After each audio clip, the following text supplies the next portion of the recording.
Chag Sameach and Good Yontif, we're about to enter into the last days of Pesach, the celebration of the 7th and the 8th day.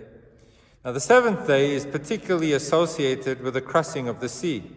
That took place after the Exodus, which we celebrated in the first days of Pesach, but it was the last final moment of our connection to Egypt.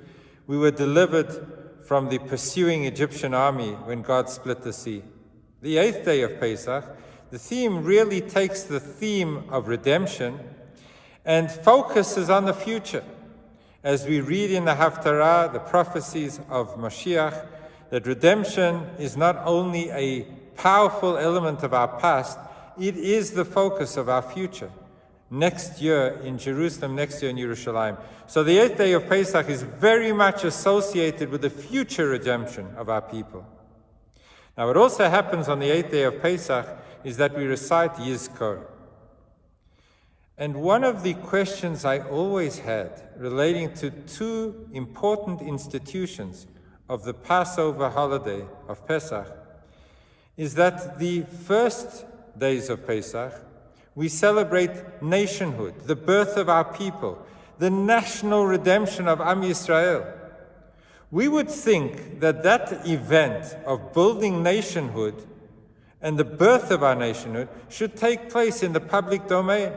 We would imagine that the best place to commemorate the birth of our people should be in the shul. And yet, where do we commemorate the birth of our people? At the Seder table, at home, with our families.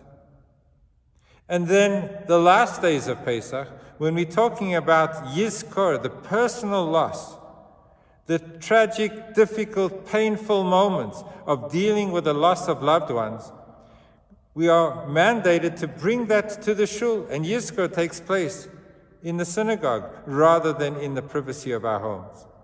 So it seemed absolutely the wrong way round.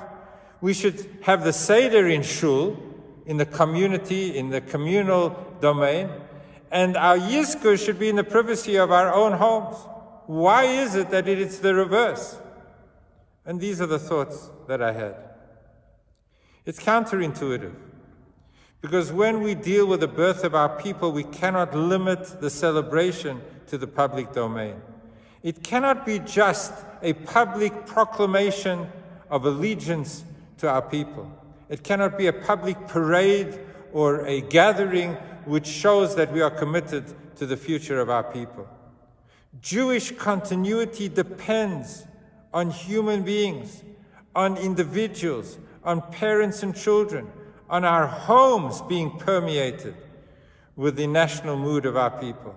We need to ensure that Am Yisrael's birth affects Jewish living in our home, the way we wake up in our homes and the way we raise our children and the way we communicate the values of our people in the inner sanctum of our home. So the Seder, which commemorates the birth of our people, requires the added dimension of effecting our personal domain, the privacy of our home.